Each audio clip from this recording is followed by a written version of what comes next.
அனைவருக்கும் வணக்கம். அரசியலமைப்பியல் பாடப்பரப்பிலே ஒரு சில முக்கியமான பகுதிகளை நாங்கள் இன்றைய தினம் பார்க்க இருக்கின்றோம்.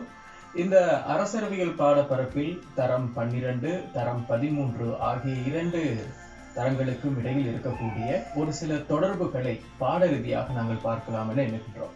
அந்த வகையில் அரசியலமைப்பியல் பாடத்துறையிலே மிக முக்கியமான ஒரு பகுதியாக காணப்படக்கூடியது அரசியல் அமைப்பு மாதிரிகள் என்ற ஒரு பாடம். இது தரம் 12 அரசியலமைப்பியல் பாடத்திட்டத்திற்கு அமைவாக உருவாக்கப்பட்டிருப்பது. இதனூடாக தரம் 13 அரசியலமைப்பியல் பாடத்திட்டத்தில் இதனுடைய தொடர்ச்சியாக நாடுகளை அடையாளப்படுத்தக்கூடிய அல்லது நாடுகளை உதாரணமாக கொண்ட அரசியலமைப்பு மாதிரியாக இதனை நாங்கள் தொடர்புபடுத்தி பார்க்கலாம். எனவே இந்த காணொலியினூடாக தரம் 12 மற்றும் தரம் 13 ஆகிய 2 பாடத்திட்டத்திலும் அரசியல் அமைப்பு மாதிரிகளுக்கு இடையிலான தொடர்பினை நாங்கள் மிகவும் எளிய முறையிலே ஒரு சில சுருக்கமான வழிமுறைகளிலும் நாங்கள் இன்றைய தினம் பார்க்கிறோம். அந்த வகையில் நாங்கள் பார்க்கக்கூடிய பிரதானமான தலைப்பு அரசியல் அமைப்பு மாதிரிகள்.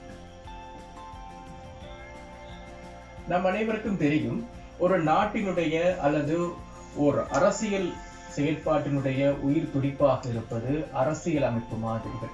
இதனை நாங்கள் யாப்புக்கள் என்றும் குறிப்பிடுவோம். ஒரு தேசிய அரசோ அல்லது சுதந்திரம் பெற்ற அரசோ தன்னுடைய அரசியல் செயற்பாட்டினை வெற்றிகரமாக செயற்படுத்திக் கொள்வதற்காக அரசியலமைப்பு மாதிரி ஒன்றினை பின்பற்றியிருக்கும். அந்த வகையிலே உலகத்தில் இருக்கக்கூடிய சகல தேசிய அரசுகளும் சுதந்திரம் அடைந்த அரசுகளும் இந்த அரசியலமைப்பு மாதிரியினுடைய உதவியினோடு ஆட்சி செயற்பாட்டினை மிகவும் சிறப்பாக மேற்கொண்டு வருகின்றன. அந்த வகையில் ஆட்சியாளனுக்கும் ஆளப்படுபவருக்கும் இடையில் இருக்கக்கூடிய தொடர்பு, அதனோடு இணைந்து மக்களுடைய உரிமைகள், அதிகாரங்கள், கடமை பொறுப்புகள், சகல விடயங்களுடைய ஒரு ஏகோபித்த தொகுப்பாக, ஒரு முழுமையான தொகுப்பாக காணப்படுவது இந்த அரசியலமைப்பு மாதிரிகள். எனவே இது தொடர்பாக நீங்கள் பரிபூர்ண விளக்கத்தினை தரம் 12 பாடத்திட்டத்தினூடாக, தரம் 13 பாடத்திட்டத்தினூடாக நீங்கள் பெற்றிருப்பீர்கள். ஆனால் நாங்கள் இன்றைய தினம் பார்க்க இருக்க போவது இந்த அரசியலமைப்பு மாதிரிகளுடைய வகைப்பாடுகளை நாங்கள் பிரதானமாக பார்க்கலாம். அதனோடு உலக அரசியல் மேடையிலே இருக்கக்கூடிய அரசியலமைப்பு மாதிரிகளை, எந்தெந்த அரசியலமைப்பு மாதிரிகள் எந்தெந்த நாடுகள் பின்பற்றுகின்றன என்பது தொடர்பாக மிகவும் சுருக்கமான முறையிலே நாங்கள் பார்க்க இருக்கின்றோம். அந்த வகையில் அரசியலமைப்பியல் பாடப்பரப்பின் புதிய பாடத்திட்டத்துக்கு அமைவாக அரசியலமைப்பு மாதிரியை பிரதானமாக 2 வகையாக நாங்கள் பிரிக்க முடியும். அந்த வகையில் முதலாவதாக அதிகாரத்தினை மையமாக கொண்ட அரசியலமைப்பு மாதிரி. அதிகாரம் என்று மிகவும் சுருக்கமாக குறிப்பிட்டிருக்கின்றோம். அதிகாரத்தினை மையமாக கொண்ட அரசியலமைப்பு மாதிரிகள். அடுத்ததாக நிறைவேற்று துறையினை மையமாக கொண்ட அரசியலமைப்பு மாதிரிகள்.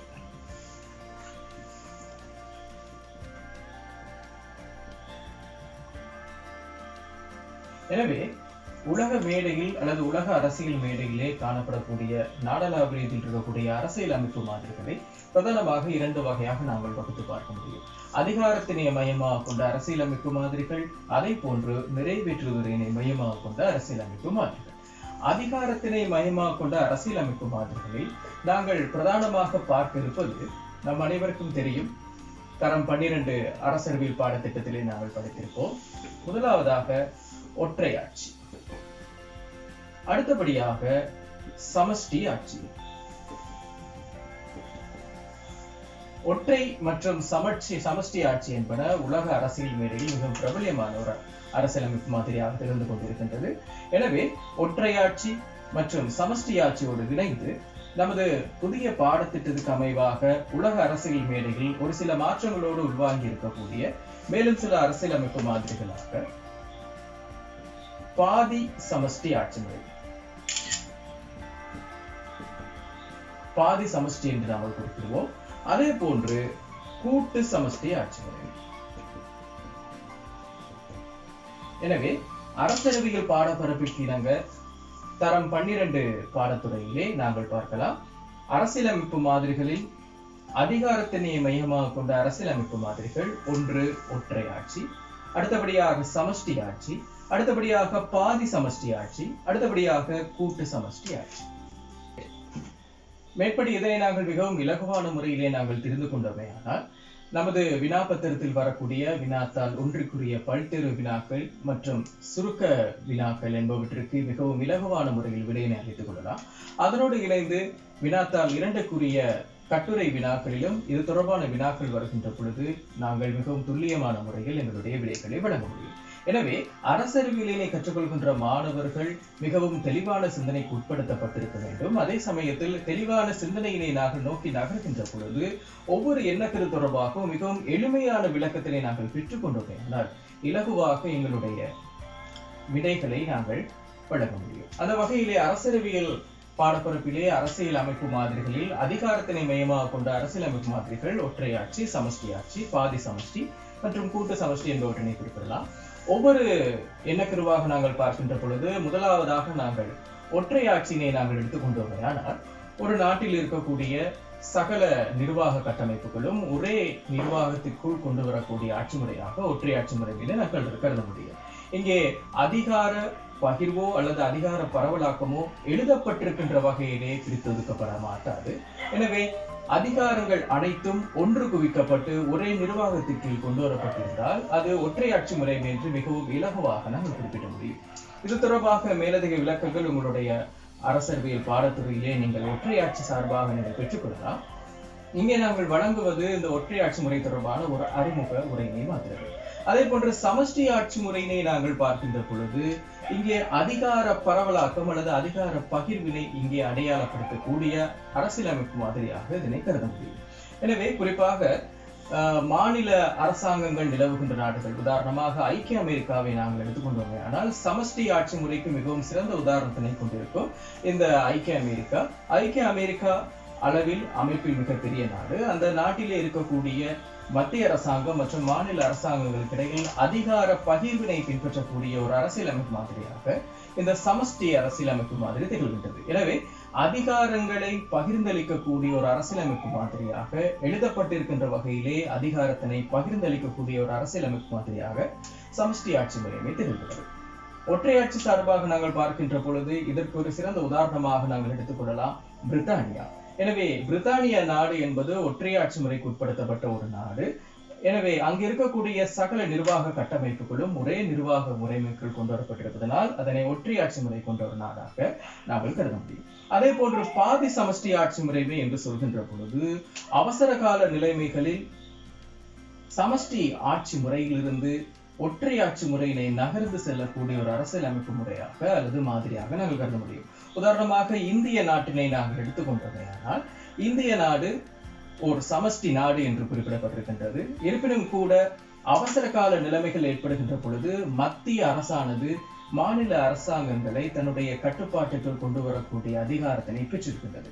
எனவே இவ்வாறான அதிகாரத்தினை பெற்றிருக்கக்கூடிய இந்திய நாடு ஒரு பாதி சமஷ்டி ஆட்சி முறை கொண்ட ஒரு நாடாக அரசியலமைப்பின் ஊடாக நாங்கள் அறிந்து கொள்ள முடியும். அடுத்தபடியாக நாங்கள் பார்க்க இருப்பது கூட்டு சமஷ்டி ஆட்சி முறைமை. எனவே கூட்டு சமஷ்டி ஆட்சி முறைமை என்று நாங்கள் சொல்கின்ற பொழுதே இங்கே சுவிட்சர்லாந்து என்ற நாட்டினை நாங்கள் உதாரணமாக எடுத்துக்கொள்ளலாம். அரசியலமைப்பில் நாடளாவிய ரீதிய அரசியல் அமைப்பிலே இங்கே சுவிட்சர்லாந்து அரசியல் அமைப்பு மாதிரி தொடர்பாகவும் தரம் 13 நீங்கள் கற்றுக்கொள்ள முடியும். எனவே கூட்டு சமஷ்டி ஆட்சி முறைமைக்கு மிகவும் சிறந்த உதாரணமாக திகழ்ந்து கொண்டிருப்பது இந்த சுவிட்சர்லாந்து நாடு. இந்த கூட்டு சமஷ்டி ஆட்சி முறைமை என்று சொல்லப்படுவது இங்கே மத்திய அரசாங்கம் மாநில அரசாங்கங்கள் இரண்டு அரசாங்கங்கள் காணப்பட்டாலும் கூட மாநில அரசாங்கங்கள் தன்னுடைய சுய விருப்பின் பேரில் ஒரு சில அதிகாரங்களை பெற்றிருப்பதும் அந்த மாநிலம் தன்னுடைய சுய விருப்பின் பேரில் தனி நாடாக பிரிந்து செல்லக்கூடிய வாய்ப்பையும் அந்த அரசியல் அமைப்பு பெற்றுக் கொடுத்திருந்தால் அங்கே கூட்டு சமஷ்டி ஆட்சி முறைமை நிலவுகின்றது என்பதை நாங்கள் தெரிந்து கொள்ளலாம். எனவே சுவிட்சர்லாந்தினுடைய அரசியல் அமைப்பு கூட்டு சமஷ்டி ஆட்சி முறை கொண்ட ஒரு அரசியல் அமைப்பு மாதிரியாக இங்கே காணப்படுகிறது. எனவே நாங்கள் ஒற்றையாட்சி முறைக்கு நாங்கள் உதாரணமாக பிரித்தானியாவினை அடையாளப்படுத்தலாம். அதே போல் பிரித்தானிய அரசியல் அமைப்பினை அடியொற்றி இலங்கை நாடும் ஒரு ஒற்றையாட்சி கொண்ட ஒரு நாடாக பிரகடனப்படுத்தப்பட்டிருக்கிறது. அதே போல சமஷ்டி ஆட்சி முறைமைக்கு சிறந்த உதாரணமாக எடுத்து காட்டப்படுவது ஐக்கிய அமெரிக்கா. அதே போல பாதி சமஷ்டி முறைமை கொண்ட ஒரு நாடாக கருதப்படக்கூடியது இந்தியா. அடுத்தபடியாக கூட்டு சமஷ்டி ஆட்சி முறைமைக்கு சிறந்த உதாரணமாக காணப்படுவது சுவிட்சர்லாந்து. எனவே இந்த நாடளாவிய ரீதிய அரசியல் அமைப்பு செயற்பாடுகளை நீங்கள் தரம் 13 நீங்கள் கற்றுக்கொள்கின்ற பொழுது தரம் 12 இந்த அரசியல் அமைப்பு மாதிரிகள் தொடர்பான விளக்கங்களோடு உதாரணமாக இந்த நாடுகளை பின்பற்றி நீங்கள் கற்றுக்கொள்ள முடியும். எனவே அதற்கு ஒரு சிறந்த ஒரு வழிகாட்டியாக எளிமையான வழிமுறையாக இதனை நாங்கள் பின்பற்ற முடியும். எனவே அரசியலமைப்பு மாதிரிகளில் நாங்கள் முதலாவதாக அதிகாரத்தினை மையமாக கொண்ட அரசியலமைப்பு மாதிரிகளை நாங்கள் ஒழுங்குபடுத்தியிருக்கின்றோம். அடுத்தபடியாக நிறைவேற்றுத்துறையினை அடிப்படையாக கொண்ட அரசியலமைப்பு மாதிரிகள் தொடர்பாக நாங்கள் பார்க்க இருக்கின்றோம். அந்த வகையிலே ஒரு அரசியல் சக்கரத்தில் அங்கே இடம்பெறக்கூடிய பிரதான செயற்பாடுகள் சட்டத்துறை, நீதித்துறை, நிர்வாகத்துறை ஆகிய 3 துறைகளினூடாக இடம்பெறுகின்றன. எனவே இந்த 3 துறைகளில் ஒரு துறையாக திகழ்வது இந்த நிறைவேற்றுத்துறை. இந்த நிறைவேற்று துறையினை அடிப்படையாக கொண்ட அரசியலமைப்பு மாதிரிகள் தொடர்பாக நாங்கள் இங்கே பார்க்க இருக்கின்றோம். அந்த வகையில் முதலாவதாக நாங்கள் பார்க்க இருப்பது பாராளுமன்ற அரசாங்க மாதிரி.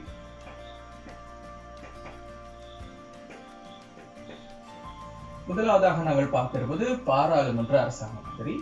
அதனை போன்று ஜனாதிபதித்துவ அரசாங்க மாதிரி.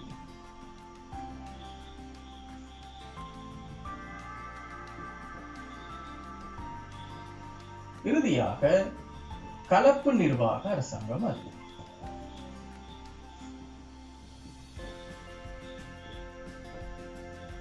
எனவே தரம் 12 அரசியலமைப்பு மாதிரி என்ற பாடத்துறையினூடாக நிறைவேற்று துறையினை அடிப்படையாக கொண்ட அரசியலமைப்பு மாதிரிகளை நாங்கள் இங்கே ஒழுங்குபடுத்தியிருக்கின்றோம். எனவே இந்த தரம் 12 அரசியலமைப்பு மாதிரி அழகினூடாக நாங்கள் பாராளுமன்ற அரசாங்க மாதிரி என்றால் என்ன, ஜனாதிபதித்துவ அரசாங்க மாதிரி என்றால் என்ன, கலப்பு நிர்வாக அரசாங்க மாதிரி என்றால் என்ன, இது தொடர்பாக நாங்கள் சுருக்கமான விளக்கத்தினை நாங்கள் பார்க்க போகின்றோம். அந்த வகையில் பாராளுமன்ற அரசாங்க மாதிரியினை நாங்கள் எடுத்துக்கொண்டோமே ஆனால் இந்த பாராளுமன்ற அரசாங்க மாதிரியானது ஜனநாயக முறைமையின்படி அல்லது ஜனநாயகத்தன்மை அதிகளவாக பின்பற்றக்கூடிய ஒரு அரசியலமைப்பு மாதிரியாக நாங்கள் கருத முடியும். ஒரு அரசியல் சக்கரத்திலே காணப்படக்கூடிய சட்டத்துறை, நீதித்துறை, நிர்வாகத்துறை ஆகிய 3 துறைகளில் இருந்தும் சட்டத்துறை மிக உயர்வான நிலையிலே காணப்பட்டால் அது பாராளுமன்ற அரசாங்க மாதிரி என்று நாங்கள் தெளிவாக குறிப்பிடலாம். இன்னும் சுருக்கமாக குறிப்பிட போனால் சட்டத்துறையிலிருந்து நிறைவேற்றுத்துறை தெரிவு செய்யப்படுமாக இருந்தால் அது பாராளுமன்ற அரசாங்க மாதிரி என்று நாங்கள் எளிமையாக குறிப்பிட முடியும். இந்த வகையில் மக்கள் இறைமை, கட்சியியல் அரசாங்கம், போட்டிகரமான கட்சி முறைமை, ஒரு வளமான எதிர்கட்சி முதலான பல்வேறுபட்ட பாராளுமன்ற அரசாங்க மாதிரி பண்புகளை உள்ளடக்கியதாக இந்த பாராளுமன்ற அரசாங்க மாதிரி திகழ்கின்றது. இதனூடாக இந்த பாராளுமன்ற அரசாங்க மாதிரியில் நிறைவேற்றுத்துறை எந்த வகையில் இருக்கின்றது என்றால் இங்கே நிறைவேற்றுத்துறை 2 துறைகளாக காணப்படும். முதலாவதாக நாம நிர்வாகம், இன்னும் ஒன்று உண்மை நிர்வாகம். இந்த நாம நிர்வாகத்தினூடாக குடியரசினுடைய தலைவர் அங்கே நியமனம் பெற்ற ஒரு ஜனாதிபதியாக திகழ்வார். அதே போன்று உண்மை நிர்வாகியாக திகழக்கூடியவர் பாராளுமன்றம், அதாவது சட்டத்துறைக்கு பொறுப்பு கூறக்கூடிய அல்லது சட்டத்துறைக்கு பொறுப்பான நிறுவனமாகிய பாராளுமன்றத்தின் பெரும்பான்மை ஆசனங்களை அல்லது பெரும்பான்மை ஆதரவினை பெற்றுக்கொண்ட கட்சியினுடைய தலைவர் பிரதமராக காணப்படுவார். எனவே பிரதமருடைய தலைமையின் கீழான அமைச்சரவை அங்கே உண்மை நிர்வாக செயற்பாடுகளில் இருக்கிறது. எனவே பாராளுமன்ற அரசாங்க மாதிரி தொடர்பாக மிகவும் துல்லியமாக மிகவும் எளிமையாக நாங்கள் இங்கே குறிப்பிட்டிருக்கின்றோம். இது தொடர்பான மேலதிக விளக்கத்தினையும் நீங்கள் நிறைவேற்றுத்துறையினை அடிப்படையாக கொண்ட பாராளுமன்ற அரசாங்க மாதிரியுடைய விடை குறிப்புகளில் நாங்கள் பெற்றுக்கொள்ள முடியும். அடுத்தபடியாக இதிலே நாங்கள் பாராளுமன்ற அரசாங்க மாதிரிக்கு சிறந்த உதாரணமாக நாங்கள் எடுத்துக்கொள்வது உலக அரசியல் மேடையிலே மிக முக்கியமான ஒரு அரசியல் அமைப்பு மாதிரி, அதாவது பிரித்தானிய அரசியல் அமைப்பினை நாங்கள் இதற்கு சிறந்த உதாரணமாக எடுத்துக்கொள்ளலாம். பிரித்தானிய நாட்டில் இருக்கக்கூடிய அரசியல் அமைப்பு மாதிரி எழுதப்படாத ஓர் பாராளுமன்ற அரசாங்க மாதிரி என்று குறிப்பிடப்படுகிறது. எனவே இலங்கை பிரித்தானிய அரசியலமைப்பு மாதிரினை அடியொற்றிய வகையிலே பாராளுமன்ற துறையிலே நாங்கள் காணக்கூடியதாக இருக்கும். எனவே பிரித்தானிய நாடு பாராளுமன்ற அரசாங்க மாதிரினை பின்பற்றுகின்ற ஒரு நாடாக கருத முடியும். அதே போன்று இலங்கையினுடைய காலனித்துவ நிலை மாற்றம் என்ற பாடப்பகுதியிலே இலங்கை சோல்பரி அரசியல் சீர்திருத்தத்தின் கீழ் ஒரு பாராளுமன்ற அரசாங்க முறையினை ஆரம்பிக்கப்பட்டிருக்கும். எனவே அந்த பாராளுமன்ற அரசாங்க முறை பிரித்தானிய பாராளுமன்றத்தினுடைய ஒரு அரசாங்க முறையினை பின்பற்றுவதாக நாங்கள் கருத முடியும். எனவே பாராளுமன்ற அரசாங்கம் மாதிரி இத்தகைய செயற்பாடுகளை கொண்டிருக்கின்றது. அதே போன்று ஜனாதிபதித்துவ அரசாங்க மாதிரி என்று சொல்கின்ற பொழுது அதே சட்டத்துறை, நிர்வாகத்துறை, நீதித்துறை ஆகிய 3 துறைகளிலும் இங்கு நிர்வாகத்துறை உயரிய மட்டத்தில் காணப்படும்.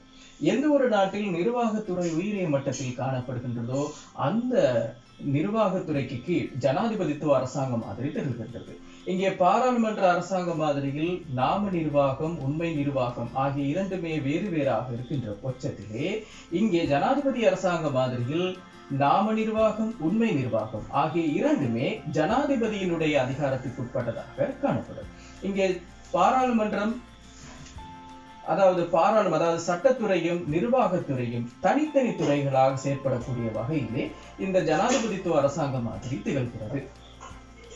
இங்கே ஜனாதிபதியாக நியமிக்கப்படுகிறார். அதாவது ஜனாதிபதியானவர் மக்களால் நேரடியாக தெரிவு செய்யக்கூடிய அல்லது மக்களது வாக்குகளினூடாக நேரடியாக தெரிவு செய்யக்கூடிய நபராக திகழ்கிறார். அந்த வகையில் ஜனாதிபதியினுடைய தலைமையின் கீழ் காணப்படுகின்ற அமைச்சரவை நிர்வாகத்துறையினை கட்டுப்படுத்தி செயற்படுத்தக்கூடிய வகையிலே அமையும். எனவே இதற்கு சிறந்த உதாரணமாக நாங்கள் முன்னர் குறிப்பிட்டது போன்று ஐக்கிய அமெரிக்காவினை குறிப்பிடலாம். உலகில் பலம் வாய்ந்த ஜனாதிபதித்துவ அரசாங்க மாதிரிகளில் ஐக்கிய அமெரிக்காவும் ஒரு முக்கிய இடத்தினை பெற்றிருக்கின்றது. எனவே ஜனாதிபதித்துவ அரசாங்க மாதிரி என்று சொல்கின்ற பொழுது இங்கே ஜனாதிபதியினுடைய தலைமையின் கீழ் செயற்படக்கூடிய அமைச்சரவை நிர்வாகத்துறைக்கு பொறுப்பு கூறுவதோடு அங்கே இருக்கக்கூடிய உறுப்பினர்கள் நிச்சயமாக சட்டத்துறையில் இருந்துதான் தெரிவு செய்யப்பட வேண்டும் என்ற ஒரு கட்டாய நிபந்தனைகள் இல்லை. எனவே ஜனாதிபதியினுடைய விருப்பின் பேரில் அமையக்கூடிய அந்த அமைச்சரவையினூடாக நிர்வாகத்துறை அல்லது நிறைவேற்று துறையினை சிறப்பாக ஆட்சி செய்யக்கூடிய ஒரு வினைத்திறன் மிக்க ஒரு அரசியல் அமைப்பு மாதிரியாக ஜனாதிபதித்துவ அரசாங்க மாதிரி திகழ்கிறது. அடுத்தபடியாக நாங்கள் மூன்றாவதாக பார்க்க இருப்பது கலப்பு நிர்வாக அரசாங்க மாதிரி. இங்கே கலப்பு நிர்வாக அரசாங்க மாதிரி என்று சொல்லப்படுவது சட்டத்துறை மற்றும் நிர்வாகத்துறை ஆகிய இரண்டுமே சரிநிகர் சமமான முறையிலே ஆட்சியினை பகிர்ந்து கொள்வதாகும். எனவே இந்த பாராளுமன்ற அரசாங்க மாதிரி மற்றும் ஜனாதிபதி அரசாங்க மாதிரி இவற்றில் இருக்கக்கூடிய தனித்துவமான அம்சங்கள் கலப்பு நிர்வாக அரசியலமைப்பு மாதிரியிலே ஒன்றரை கலந்திருக்கக்கூடிய வகையிலே நாங்கள் காண முடியும். உதாரணமாக கலப்பு நிர்வாக அரசாங்க மாதிரியினை நாங்கள் மறுபெயர் கொண்டு அழைக்கலாம் அர்த்த ஜனாதிபதித்துவ அரசாங்க மாதிரி என்றும் அழைக்கலாம். அர்த்த ஜனாதிபதித்துவம் என்றும் குறிப்பிட முடியும்.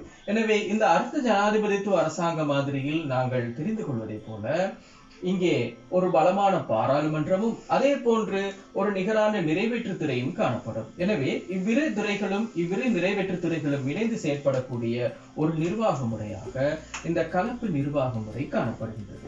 உதாரணமாக இலங்கை நமது நாடு, அதாவது இலங்கையானது தற்பொழுது இந்த கலப்பு நிர்வாக முறைமையின் கீழ் செயற்படக்கூடிய ஒரு நாடாக திகழ்ந்து கொண்டிருக்கின்றது.